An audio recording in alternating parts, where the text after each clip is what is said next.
Tonight on Nation to Nation, on President Joe Biden's first day, he did as promised and killed the Keystone XL pipeline.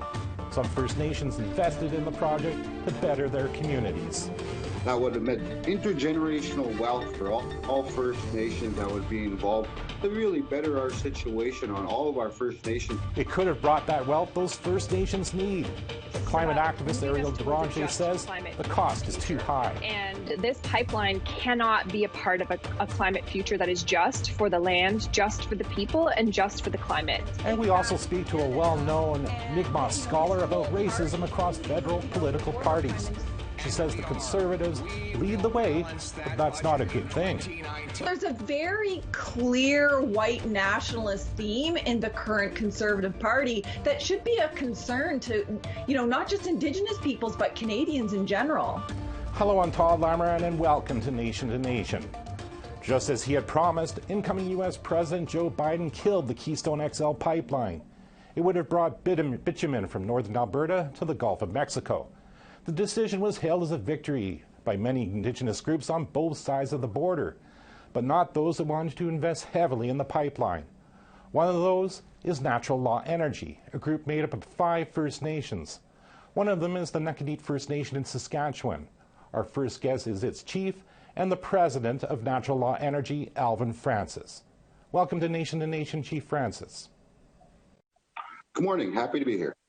Now, obviously, you're disappointed this morning, but we've known for weeks this might happen. But were you still hoping for a different outcome? Of course I was, because really, we still need this pipeline to go through, because I believe that TC Energy has done their best, but I guess we just got back to the drawing board and reevaluate of how we present this pipeline to Biden's administration. Now, Natural Law Energy is made up of 5 First Nations, as I mentioned in my introduction, including Nakanit, and you signed a definitive agreement with Keystone last fall. What would that have meant? That would have meant intergenerational wealth for all First Nations that would be involved to really better our situation on all of our First Nations, which would have been anything from education to sports. We could have utilized that money to basically make the lives better for the next generation. I guess what is it about your communities right now that you really needed that investment to come through? Well, it would have made a difference. I mean, because really we wouldn't have been able to actually get any kind of wealth coming through until that pipeline was actually flowing. The oil was started. That's when this what do you call it? The joint venture partnership with TC Energy. That's when it would have taken an effect. So it was still, a few years down the road, but still we had plans. But I mean, as a chief, you always got to be always willing to really think out of the box. How do we always present ourselves? How do we to get corporate Canada to be involved with us? Because where I am in Saskatchewan, I have to reach out to my crown corporations to have joint venture partnerships to ensure that my youth, the next generation, has some sort of employment. I suppose now that it doesn't look like you're going to be big investors in the project, what can you do to improve your community then? I actually have an economic development board that I've just recently created, and we actually own 1.5 kilometers of the #1 highway, which has never been utilized since we bought it 25 years ago. Will that, though, make up for the loss of projected revenue from Keystone? It's not going to entirely do that, because really, the TC Energy, the $1 billion deal, we're not going to make $1 billion on a #1 highway. You know what I mean? But still, it is really what it is to create jobs so that they can build their self-esteem, knowing that they're being self-reliant. What do you say to the people who are against this pipeline and oil and gas development in general, who say this is a victory for the environment?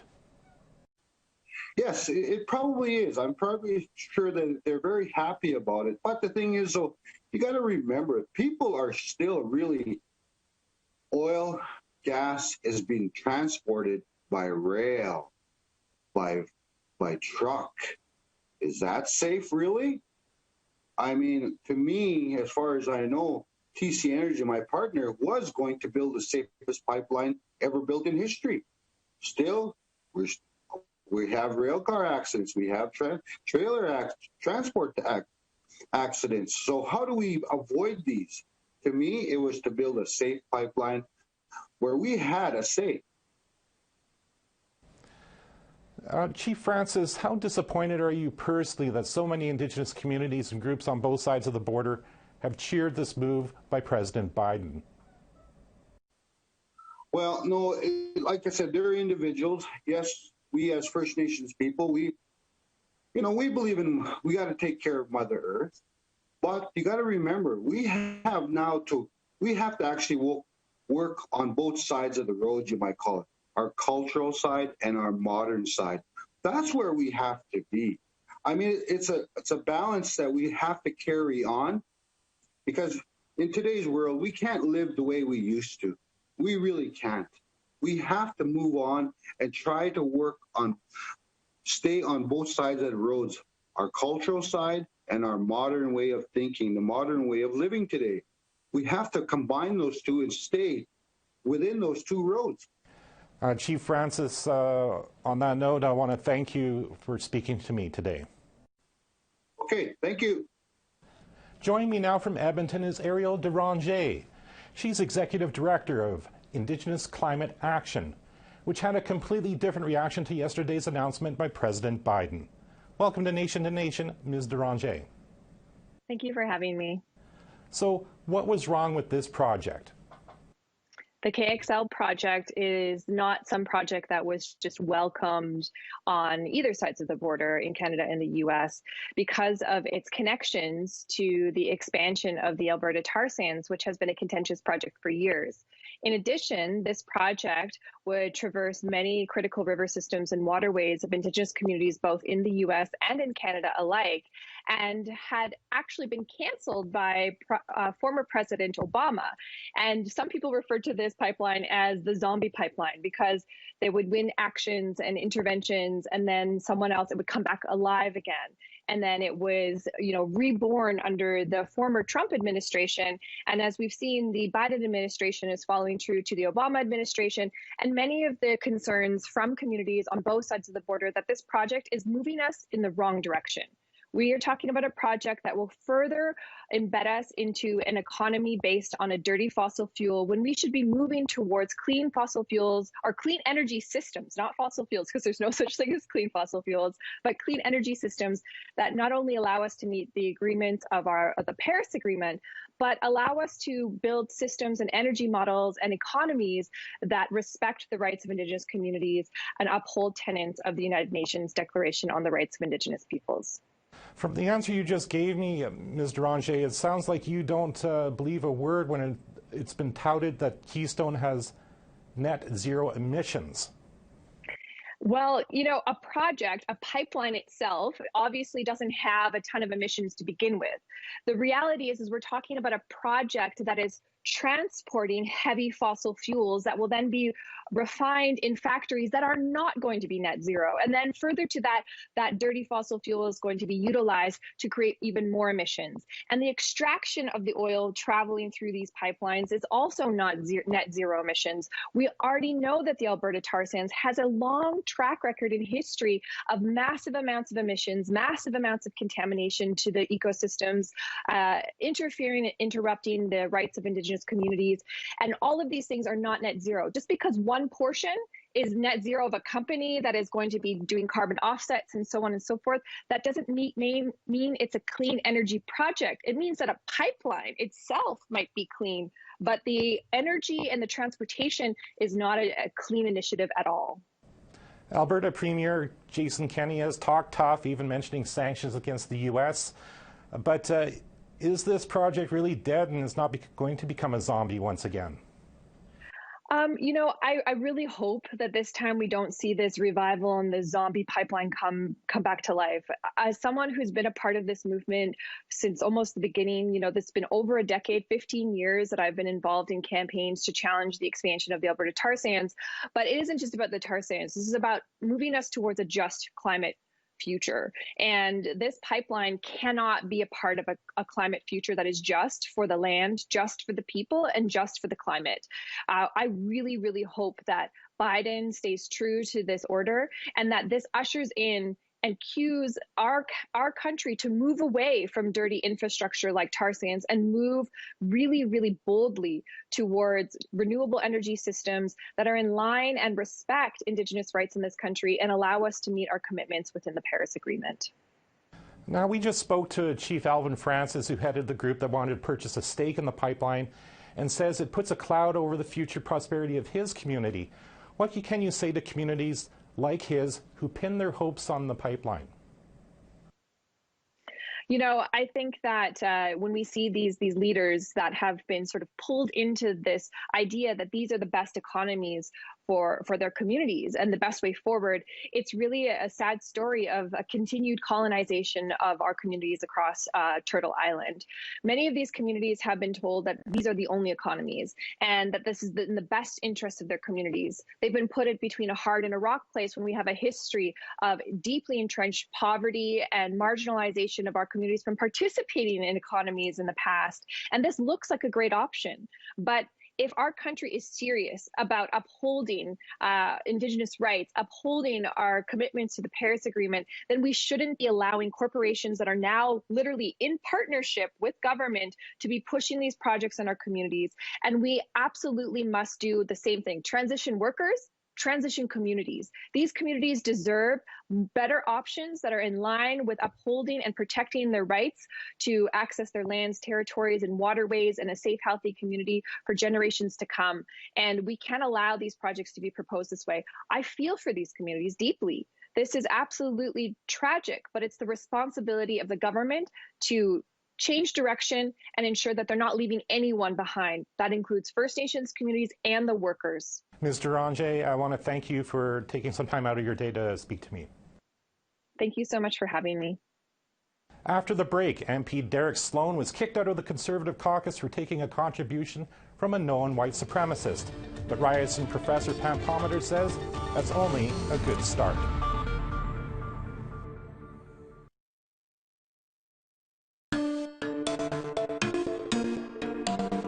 Welcome back. Ontario Member of Parliament Derek Sloan made news this week when it was reported he accepted a $131 donation from a well-known white supremacist, Paul Fromm. Party leader Aaron O'Toole said he was outraged by the report Sloan accepted the donation, which led to a move yesterday where the Conservatives expelled Sloan from their caucus. But was this an indication that the Conservatives put out a fire quickly, or are racially held views too widespread, not just in one particular party, but in Canada as a whole? To discuss this further, I'm now joined by Dr. Pam Palmater, a professor and chair of Indigenous governance at Ryerson University. Welcome to Nation to Nation, Dr. Palmater. Thanks so much for having me. So should we give kudos to Aaron O'Toole and the Conservative Party for stamping out any hint of white supremacist ideology grabbing foothold in the party? Yes, so long as he resigns next and gets rid of everybody else in the party who is affiliated with white supremacist, white nationalist, KKK, neo-Nazi, or any of these, right-wing extremist groups. If they're going to clean house, that's great, but it's certainly more than just Derek Sloan. I mean, there's long been calls for Aaron O'Toole himself to resign. How would you characterize O'Toole's track record, as you suggested, on relations with Indigenous people? Would you characterize it as racist?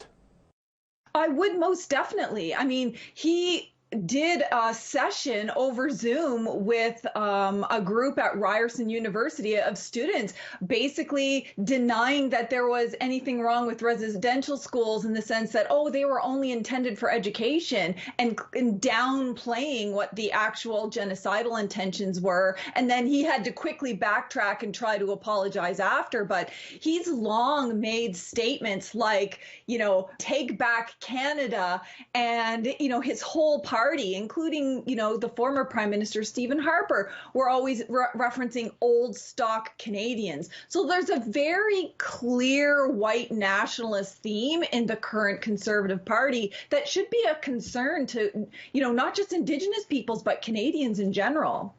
Now, I've come to know, and I've interviewed several Conservative MPs over the last few years, whether it's Kathy McLeod in British Columbia, Arnold Viersen in Alberta, Kevin Waugh in Saskatchewan, and they don't seem to hold racist views.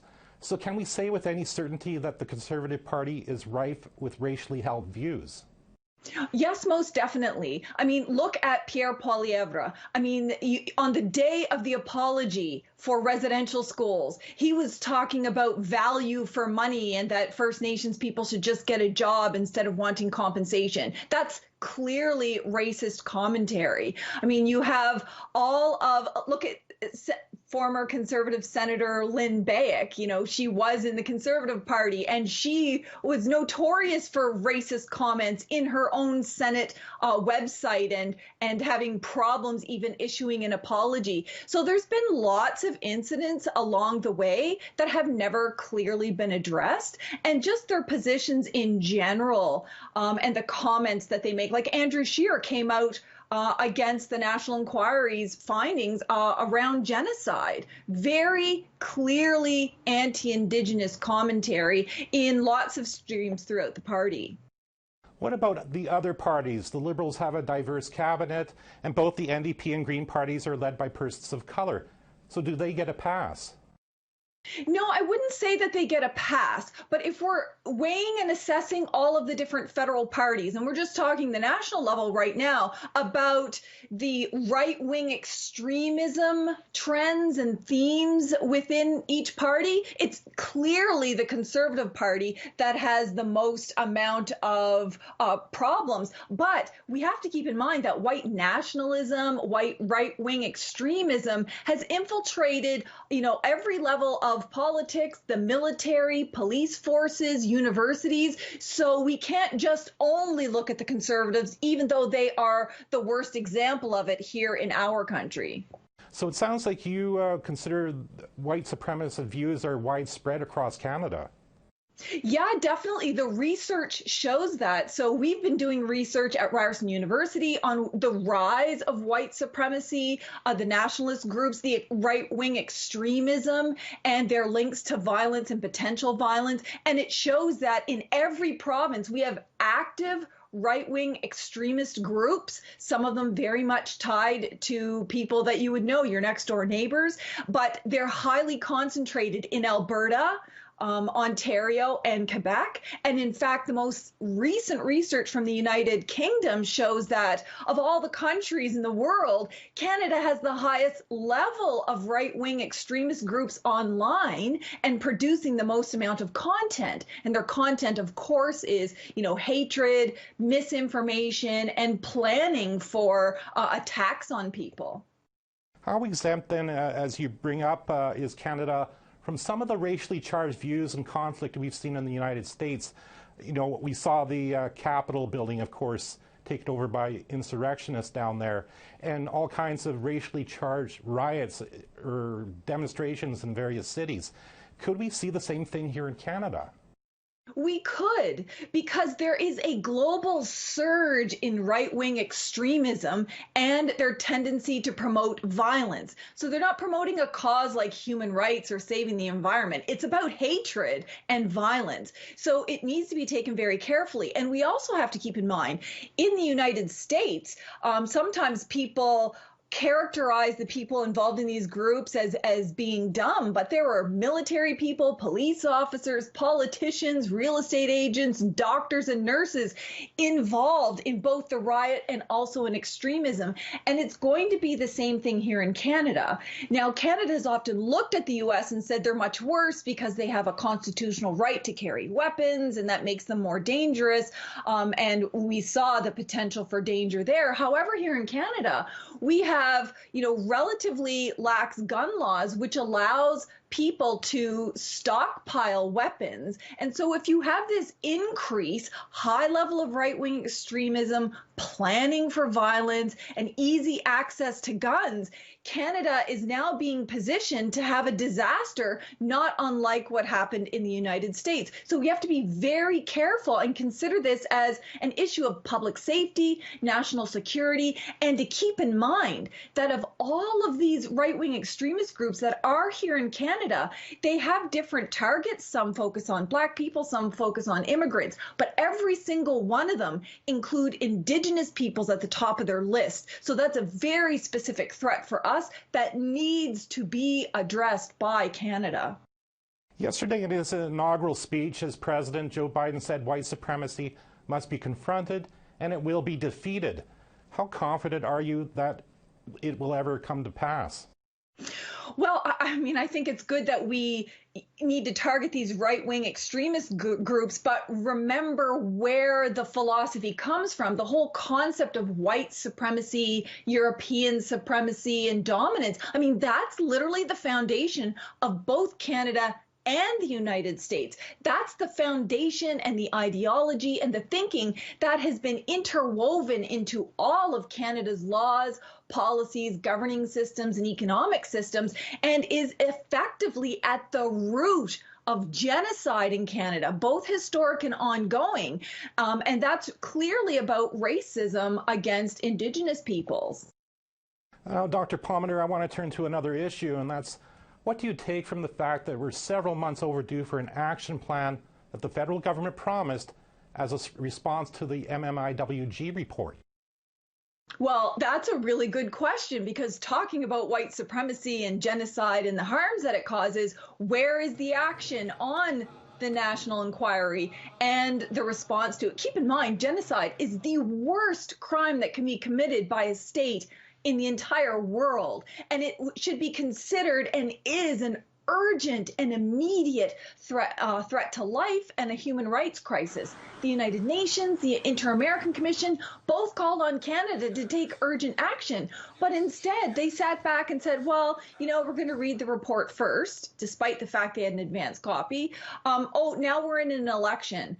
Now, we're dealing with pipelines. And now we're dealing with a pandemic. They have literally used every excuse to not take action. But had they been governing themselves responsibly, they would understand that in any country, we're dealing with multiple overlapping crises at once. And for Indigenous peoples, you've got the ongoing genocide and now the pandemic. The pandemic should have been used as an accelerator to address genocide, because it's that genocide that has created the impoverished socioeconomic conditions that make us more susceptible to things like pandemics. But instead, they've worked on everything.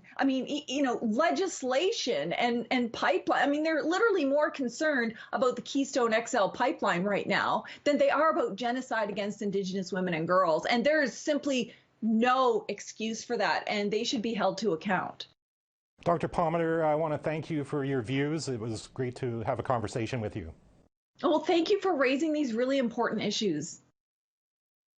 We'll have more after another short break.